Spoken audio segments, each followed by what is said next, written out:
Hello నమస్తే, నేను అశోక్.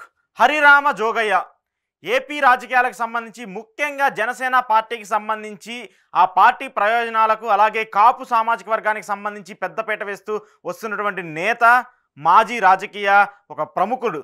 అయితే తాజాగా ఆయన జనసేన పార్టీకి సంబంధించి, టీడీపీ జనసేన కూటమికి సంబంధించి, ఏపీ రాజకీయాలకు సంబంధించి తాజాగా కొన్ని లేఖలు విడుదల చేస్తూ వస్తున్నారు. ఏవైతే రాజకీయాల్లో పొత్తులు ఎలా ఉండాలి, ముఖ్యంగా కాపు కమ్యూనిటీకి కానివ్వండి, అయితే కాపు సామాజిక వర్గంగా చెప్పుకునేటువంటి పార్టీ అయినటువంటి జనసేన పార్టీకి ఎంతవరకు ప్రాధాన్యత ఇవ్వాలి, ఇలాంటి అంశాల గురించి సలహాలు సూచనలు ఇస్తూ ఉంటారు హరిరామ జోగయ్య.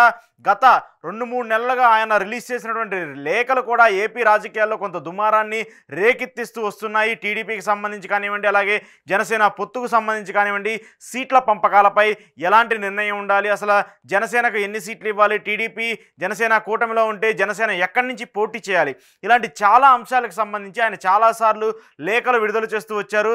దాదాపు 53 నియోజకవర్గాల్లో జనసేన పార్టీకి బలం ఉంది, 53 అసెంబ్లీ నియోజకవర్గాల్లో జనసేన పార్టీ పోటీ చేయాలని చెప్పేసి ఆయన చెప్పాడు. అంతేకాకుండా ఆ పోటీ చేసే నియోజకవర్గాలు, అక్కడ ఎవరు అభ్యర్థులు నిలబెట్టాలనే వాళ్ళ డేటాను కూడా ఆయన తాజాగా ఒక లేఖ ద్వారా రిలీజ్ చేశారు. అయితే ఈ నేపథ్యంలోనే ఈరోజు హరిరామ జోగయ్య గారు మరొక లేఖని రిలీజ్ చేశారు. అది ముఖ్యంగా పార్లమెంటు స్థానాలకు సంబంధించి జనసేన ఎన్ని స్థానాల్లో పోటీ చేయాలి, ఎక్కడ పోటీ చేయాలి, ఎవరెవరు పోటీ చేయాలి, అంటే అభ్యర్థులు ఎవరు ఉండాలనే దానిపైన కూడా ఆయన సుదీర్ఘంగా ఒక డేటా సంపాదించి ఒక లిస్టును కూడా రిలీజ్ చేశారు పార్లమెంట్ ఎన్నికలకు సంబంధించి. అయితే జనసేన టీడీపీ ఇప్పటికే పొత్తులో ఉన్నాయి.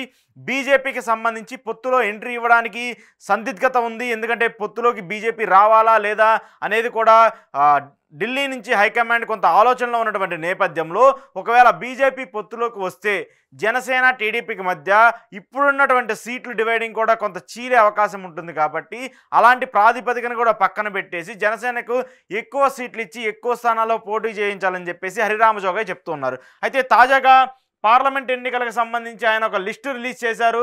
పార్లమెంటు ఎన్నికలకు సంబంధించి జనసేన పార్టీ ఎక్కడెక్కడ పోటీ చేయాలి, ఎక్కడ పోటీ చేస్తే విజయం సాధించేందుకు ఎక్కువ అవకాశాలు ఉన్నాయనేది కూడా ఆయన చెప్పారు. ఒక్కసారి ఆయన రిలీజ్ చేసినటువంటి లిస్టును చూస్తే మొత్తము 7 పార్లమెంటు స్థానాల్లో జనసేన పార్టీ పోటీ చేయాలని చెప్పేసి హరిరామ జోగయ్య గారు చెప్తూ వస్తున్నారు. ఆయన రిలీజ్ చేసినటువంటి లిస్టు చూస్తే ముందుగా విజయనగరం నుంచి గేదెల శ్రీనుబాబు పోటీ చేయించాలని చెప్పేసి కూడా చెప్తున్నారు. గేదెల శ్రీనుబాబు తూర్పు కాపు సామాజిక వర్గానికి చెందినటువంటి వ్యక్తి కాబట్టి ఇక్కడ గేదెల శ్రీనుబాబును పోటీ చేయించాలని చెప్పేసి హరిరామ జోగయ్య గారు చెప్తున్నారు. ఇక మరోవైపు అనకాపల్లి నుంచి కొనిదెల నాగబాబు, అలాగే బొలిశెట్టి సత్యనారాయణ, కొనతాల రామకృష్ణ.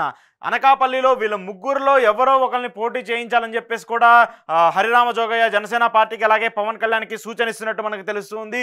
కొనిదెల నాగబాబు 2019 ఎన్నికల్లో నరసాపురం నుంచి పోటీ చేశారు. నరసాపురం నుంచి పోటీ చేస్తే అక్కడ పరిస్థితి ఎలా ఉంటుంది అనేది కూడా చూసాము. దాదాపు 2,50,000కు పైగా నాగబాబుకి ఓట్లు వచ్చాయి నరసాపురంలో. సో ఈసారి ఖచ్చితంగా జనసేన ఆ సీటును ఆశిస్తే మాత్రం ఖచ్చితంగా గెలిచేందుకు అవకాశాలు ఉంటాయని కూడా జనసేన పార్టీ చెప్తుంది. ఈ నేపథ్యంలోనే నాగబాబుని రీప్లేస్ చేసి అనకాపల్లిలో పోటీ చేయించాలని చెప్పేసి హరిరామ జోగయ్య చెప్తున్నారు. నాగబాబు కానివ్వండి, బొలిశెట్టి సత్యనారాయణ కానివ్వండి, కొనతాల రామకృష్ణ కానివ్వండి, ఇక్కడ కొంత ఇబ్బందికర పరిస్థితులు కనిపిస్తున్నాయి. ఇక్కడ ఎలాంటివి ఉంటాయి అనేది కూడా చూస్తే, ఇక్కడ టీడీపీ జనసేన కూటమికి సంబంధించి పొత్తులో ఉన్నటువంటి నేపథ్యంలో ఈ అనకాపల్లి పార్లమెంటు స్థానాన్ని అయ్యన్న పాత్రుడి కుమారుడికి అడుగుతూ వస్తున్నాడు. అయ్యన్న పాత్రుడి కుమారుడు ప్రస్తుతము ఆయన ఎమ్మెల్యేగా పోటీ చేయబోతున్నారు రేపు ఎన్నికలకు సంబంధించి. ఆయన కుమారుడు చింతకాల విజయ్కి ఎంపీగా ఇవ్వాలని చెప్పేసి కూడా ఇప్పటికే చంద్రబాబు దగ్గర ఒక అప్పీల్ పెట్టుకున్నటువంటి నేపథ్యంలో, సో ఈ సీటు మాత్రం జనసేన పోటీ చేయించాలని చెప్పేసి ఇక్కడ హరిరామ జోగయ్య ఖచ్చితంగా 100% ఒక పట్టుబట్టి ఉన్నటువంటి నేపథ్యంలో అనకాపల్లిలో జనసేన అభ్యర్థి పోటీ చేస్తారా, లేదంటే అయ్యన్న పాత్రుడు కుమారుడు పోటీ చేస్తాడా అనేది కూడా చూడాల్సి ఉంది. ఇక మరోవైపు కాకినాడ పార్లమెంటు స్థానానికి సంబంధించి సానా సతీష్ని పోటీ చేయించాలని చెప్పేసి కూడా ఇక్కడ హరిరామ జోగయ్య చెప్తున్నారు. సానా సతీష్ కాపు సామాజిక వర్గానికి చెందినటువంటి నేత. సో ఆయన పోటీ చేస్తే గెలిచేందుకు ఎక్కువ అవకాశాలు ఉంటాయని కూడా చెప్తూ వస్తున్నారు. ఇక మరో నియోజకవర్గం నరసాపురానికి సంబంధించి మల్లినీటి తిరుమలరావుని ఇక్కడ పోటీ చేయించాలని చెప్పేసి భావిస్తున్నారు. నరసాపురంలో ఇప్పటికే సిట్టింగ్ ఎంపీగా రఘురామకృష్ణంరాజు ఉన్నారు. రఘురామకృష్ణంరాజుకి సంబంధించి ఆయన 2019 ఎన్నికల్లో వైఎస్ఆర్సీపీ నుంచి పోటీ చేశారు. అక్కడ విజయం సాధించారు.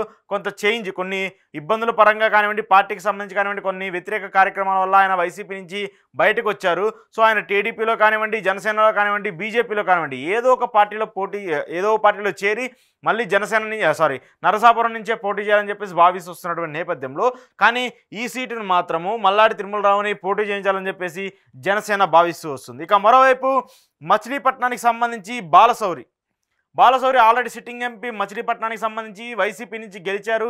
అక్కడ విజయం సాధించి 2019 ఎన్నికల్లో విజయం సాధించారు. ప్రస్తుతం సీటు రాకపోవడం వల్ల ఆయన వైసీపీ పార్టీకి రాజీనామా చేసి జనసేన పార్టీలో చేరారు. సో ఆయనకి మళ్ళీ సిట్టింగ్ ఎంపీ కాబట్టి ఆయనకే తిరిగి సీటు ఇవ్వాలి జనసేన పార్టీ నుంచి అనేది కూడా కన్ఫామ్ అయినట్టు తెలుస్తుంది. సో ఇక్కడ నో డౌట్ లేకుండా మచిలీపట్నంలో జనసేన పార్టీ పోటీ చేయబోతుంది. అక్కడ ఎంపీగా ఆయన ఉండబోతున్నారు. ఇక వరప్రసాద్ తిరుపతి నుంచి పోటీ చేయించాలని కూడా కోరుతూ ఉన్నారు. తిరుపతిలో వరప్రసాద్ అనే రిటైర్డ్ ఐఏఎస్ని పోటీ చేయించాలని చెప్పేసి కూడా హరిరామ జోగయ్య చెప్తూ వస్తున్నారు. ఇక రాజంపేట పార్లమెంట్కి సంబంధించి ఇక్కడ ఎస్ బాలసుబ్రహ్మణ్యం ఆయనకి పోటీ చేయించాలని చెప్పేసి కూడా చెప్తూ వస్తున్నారు. లేదంటే ఎంవి రావును పోటీ చేయించాలని చెప్పేసి చెప్తూ వస్తున్నారు. సో మొత్తం 7 పార్లమెంటు నియోజకవర్గాల్లో జనసేన పార్టీ పోటీ చేస్తే ఖచ్చితంగా విజయం సాధించేందుకు అవకాశాలు ఉంటాయని చెప్పేసి హరిరామ జోగయ్య గారు ఈ లిస్టు ప్రకారం చెప్తూ వస్తున్నారు. కానీ ఎంతవరకు స్కోప్ ఉంటుంది ఇక్కడ జనసేన పార్టీకి 7 పార్లమెంటు స్థానాలు ఇచ్చేందుకు టీడీపీ అంగీకరిస్తుంది. ఎందుకంటే ఇప్పటికే మనం తాజాగా చూసాము, ఒక ప్రధాన దినపత్రికలో ఒక మీడియాకు సంబంధించి టీడీపీకి ఎంతో అనుకూలంగా ఉండే ఒక మీడియాలో కూడా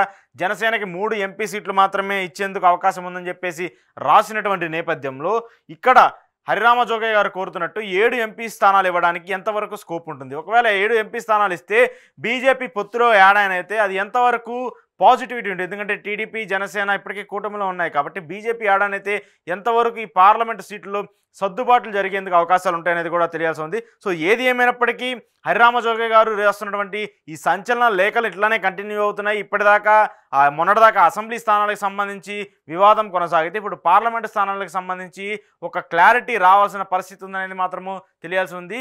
కానీ హరిరామ జోగయ్య ఆశిస్తున్నట్టు జనసేన పార్టీ ఎక్కువ స్థానాల్లో పోటీ చేయాలి, అటు అసెంబ్లీకి కానివ్వండి పార్లమెంట్కి కానివ్వండి ఎక్కువ అభ్యర్థులు జనసేన పార్టీ నుంచి ఉండాలని చెప్పేసి హరిరామ జోగయ్య గారు జనసేన పార్టీని కోరుతున్నారు.